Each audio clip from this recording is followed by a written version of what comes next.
It was supposed to be forever. The love Alex and I shared had always felt like something unbreakable, something that would last no matter what life threw at us. We had met in high school during our sophomore year and had become inseparable.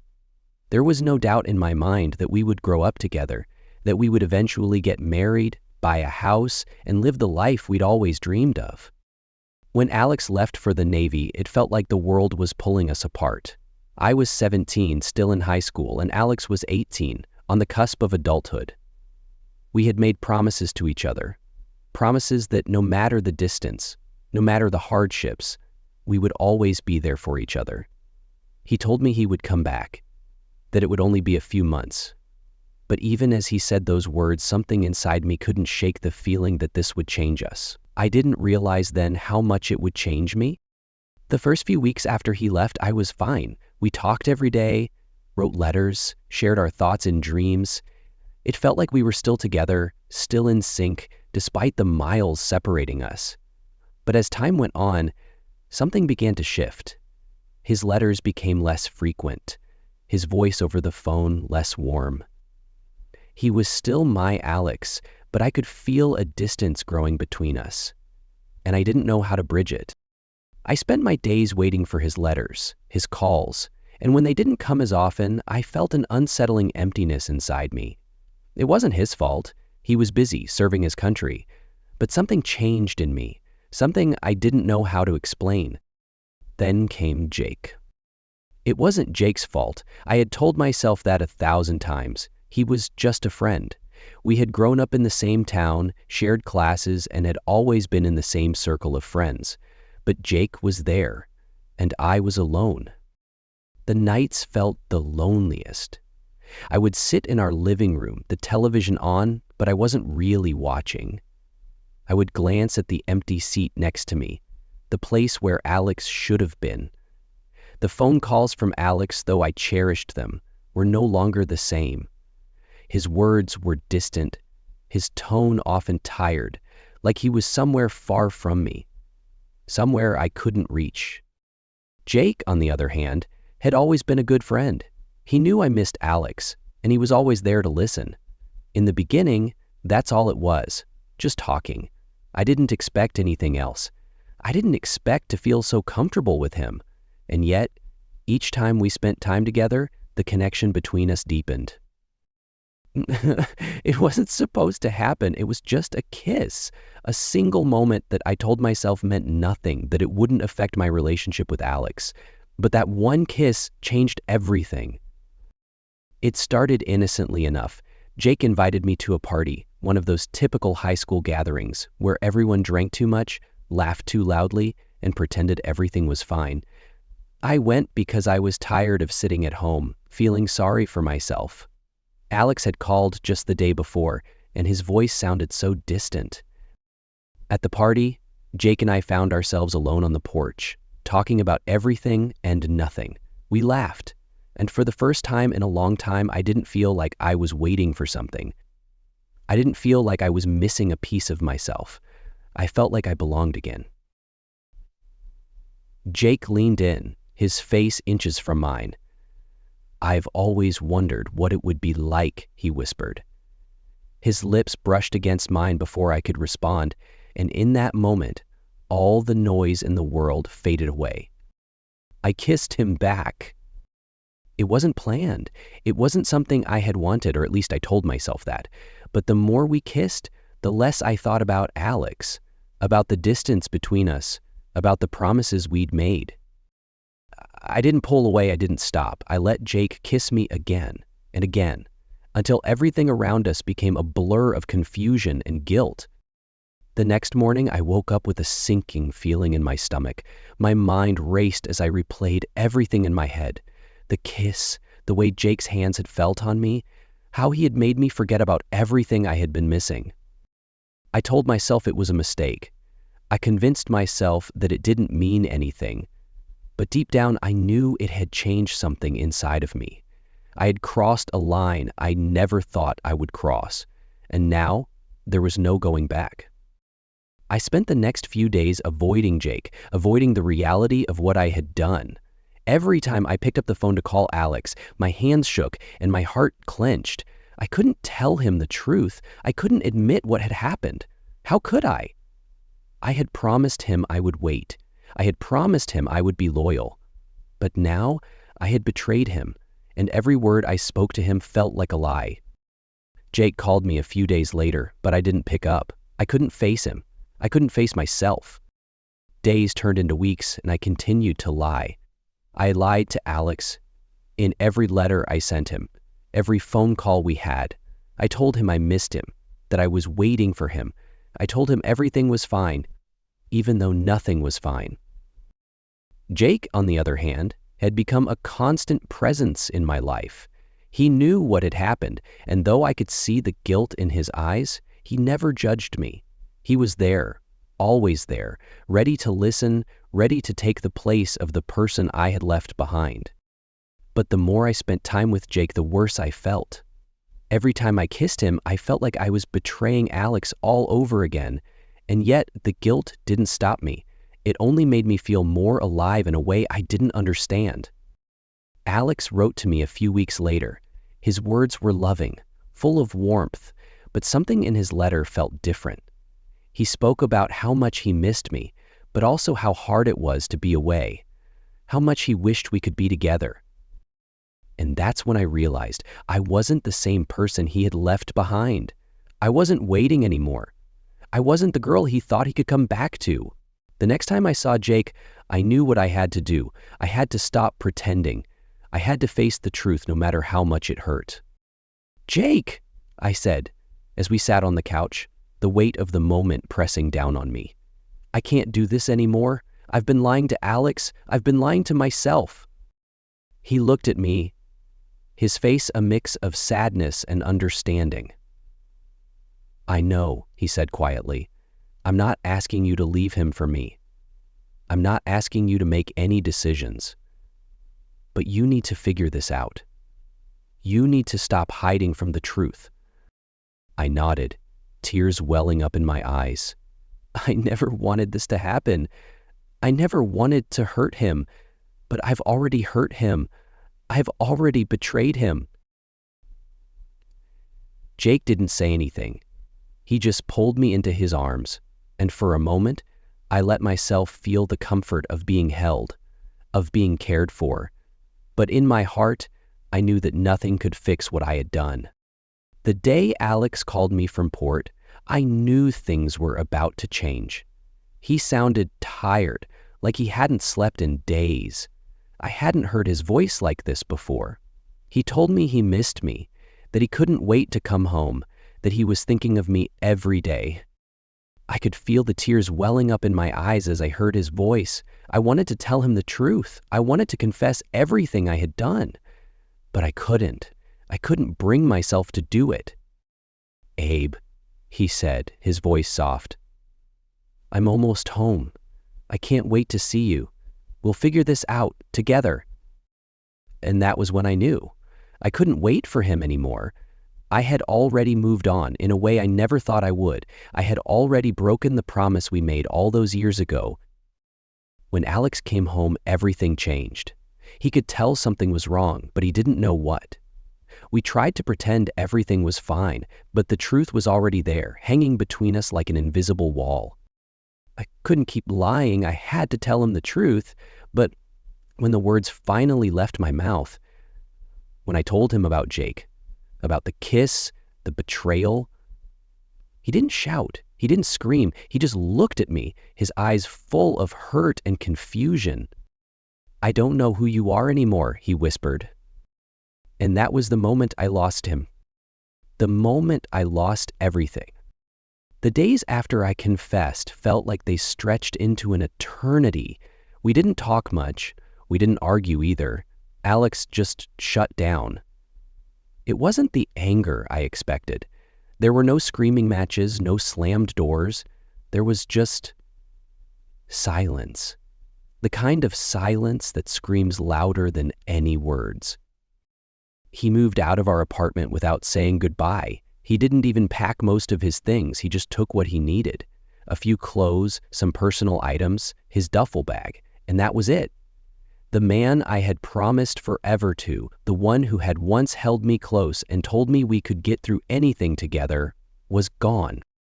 I spent those first few days alone in that empty space. It felt like I was suffocating in the silence that filled the apartment. The walls felt closer, as if the very room was pressing down on me, reminding me of the choices I had made. I kept replaying the moment when I saw the hurt in Alex's eyes. The moment I realized I had destroyed everything we had. I had betrayed him in a way that no apology could ever fix. I had tried calling him, I tried texting, sending messages that I knew he wouldn't respond to, but I couldn't stop myself. I needed to hear his voice. I needed to know that he was okay, even if that meant he hated me. But he never replied. I was trapped in this limbo where the guilt kept me company and the memories of better days haunted me. Every place I looked, every corner I turned, reminded me of the life we had built together, the life I had destroyed with one thoughtless decision.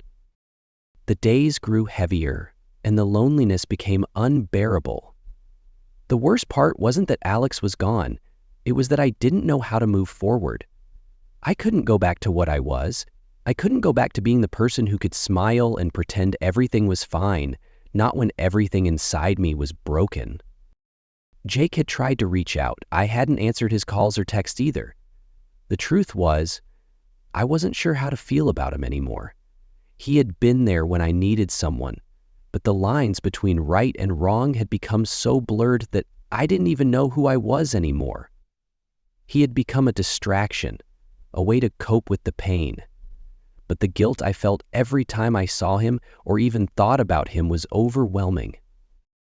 I had tried to convince myself that it didn't matter, that the mistakes I made were just a result of my need for comfort, but the more I thought about it, the more I realized how much I had hurt both Alex and myself. I had betrayed him, but I had also betrayed the woman I thought I was. It wasn't just Alex I had to apologize to, it was myself. I had let myself become someone who would hurt someone else, just to fill a void that should have been filled with patience, trust, and love. And now all I was left with was regret. A week passed, then another, and then I saw him. Alex was standing on my doorstep one chilly evening, his face unreadable, his posture stiff. I hadn't seen him since that day, and the moment I laid eyes on him, the pain came rushing back. He looked tired, worn. He had clearly lost weight. His eyes, once full of warmth, were distant. For a moment, neither of us said anything. I just stood there, frozen, unsure of what to do or say. His presence was overwhelming, and I couldn't help but wonder if it was too late. Too late to apologize, too late to make things right. "Can we talk?" he asked, his voice low but firm. I nodded, stepping aside to let him in. As soon as he crossed the threshold, I felt a wave of guilt wash over me again. He walked into the living room, looking around as though seeing everything for the first time. It hit me then how much I had lost, how much we had both lost. The apartment didn't feel like home anymore. It felt like a place of sorrow, a place where the ghosts of our former selves hung in the air, too heavy to escape. I sat down on the couch, nervously wringing my hands. Alex stood by the window looking out at the street below. The silence stretched on for what felt like hours. "I don't even know where to start," he finally said, turning to face me. I couldn't look at him. I couldn't face him, not with the weight of my actions sitting between us. But I knew I had to try. I had to do something. "I'm so sorry, Alex," I whispered. "I don't expect you to forgive me. I don't even know if I can forgive myself, but I am sorry. I shouldn't have done it. I shouldn't have lied to you. I shouldn't have let myself get lost in someone else." Alex's eyes softened for a moment, but then his face hardened again. He walked to the couch and sat down, his hands clenched in his lap. "Do you love him?" he asked quietly. His voice was steady, but I could hear the crack in it, the hurt that still lingered beneath his words. I swallowed hard. No, I said, barely able to get the words out. I didn't love him. It wasn't like that. I was confused, Alex. I was so lonely, and when you were gone, He held up a hand to stop me. I don't need an explanation. I don't need to hear about how it happened. I just need to know if you still love me. The question hung in the air, heavy and charged. It was the question I had been avoiding, the one I had been too afraid to face. I had spent so much time in the past few weeks trying to justify what I had done, but now, in the face of everything we had been, everything we could have been, I finally realized the truth. I do, I whispered. I still love you, Alex, and I always will. The words felt like a weight lifting off my chest, but they didn't feel like a promise anymore. They didn't feel like something that could heal the wounds I had caused. It felt more like an admission of guilt, a final attempt at redemption. For a while, we just sat there in silence, both of us waiting for the other to speak, but neither of us knowing what to say. What do you say when you've broken something so precious, when the person you love most in the world no longer looks at you the same way? I need time, Alexis, he finally said, his voice barely a whisper. I nodded, tears welling in my eyes. I had no right to ask for anything more. I understand. I need to figure out if I can ever trust you again, he said, his voice shaky, and if I can ever forgive you.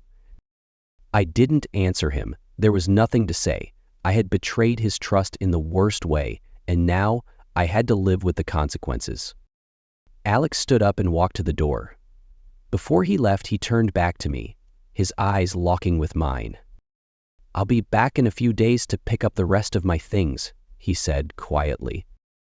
I nodded, though it felt like my heart was shattering in my chest. Okay.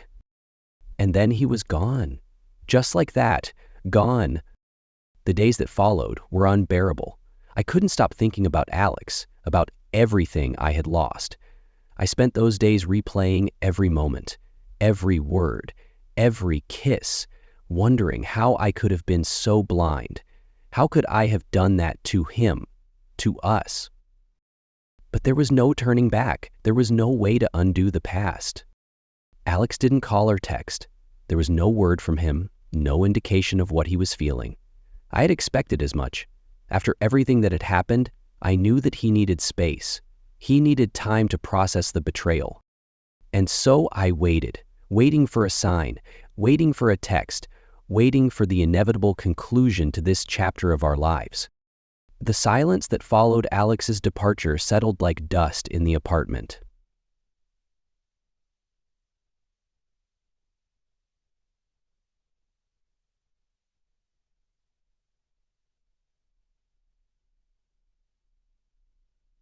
The absence of his presence, the empty bed, the quiet evenings without his voice or touch, was suffocating.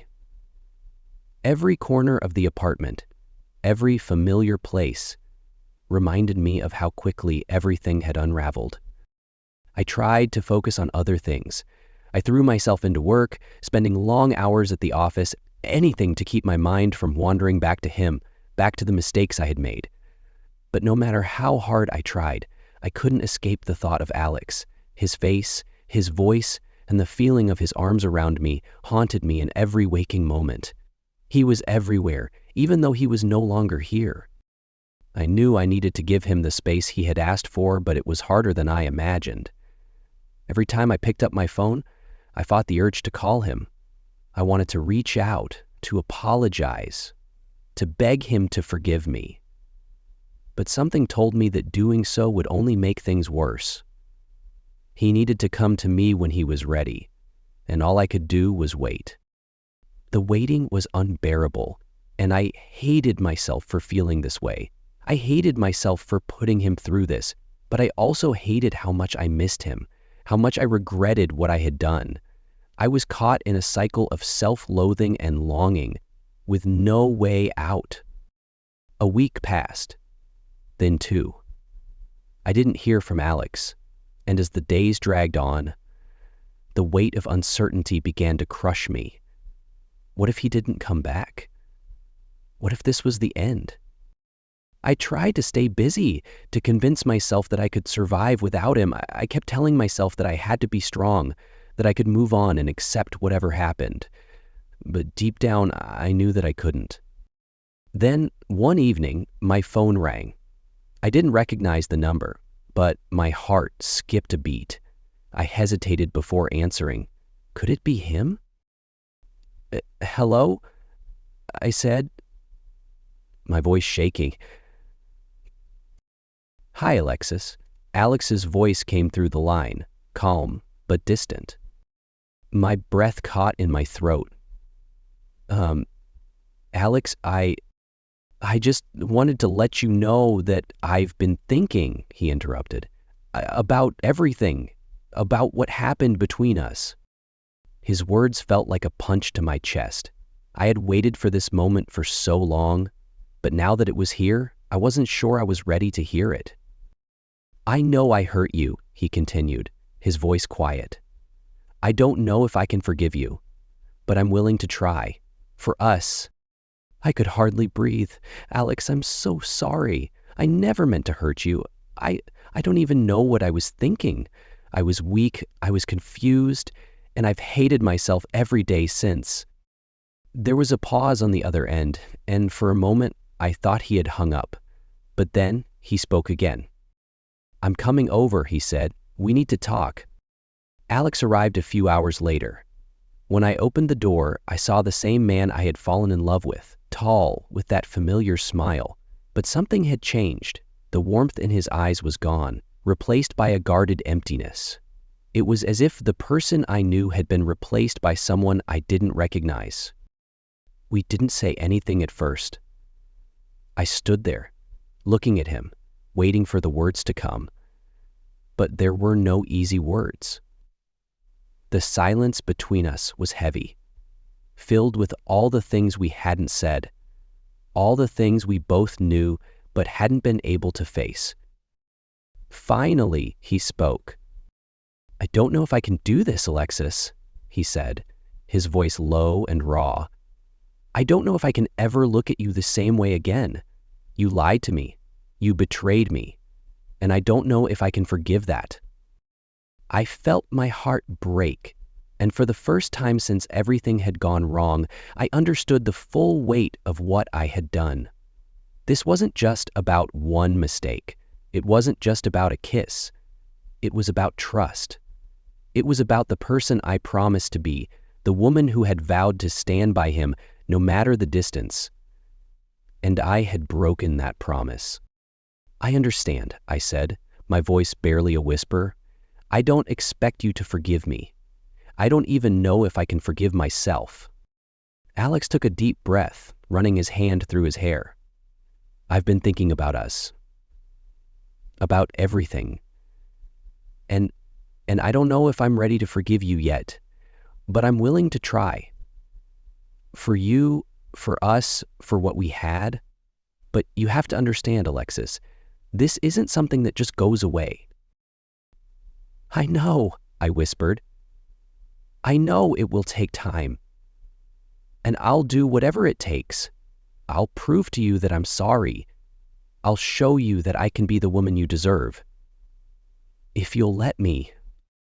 There was another long pause before he finally spoke again. I need time, he said. I don't know if I can love you the way I did before, but I'm willing to try. But if you want us to work, you have to be honest with me, Alexis. No more lies. No more mistakes. I promise, I said, tears welling in my eyes. I promise, Alex. No more lies. And for the first time in weeks, I felt a flicker of hope. Maybe we could rebuild what we had. Maybe there was still a chance for us. The days after Alex's visit were filled with small steps. We didn't dive right back into our relationship. There was no magic moment where everything was fixed, but we started to talk more, to communicate in ways we hadn't done before. It wasn't easy, but we both understood that healing would take time. I spent my days proving to him, to myself, that I could be better.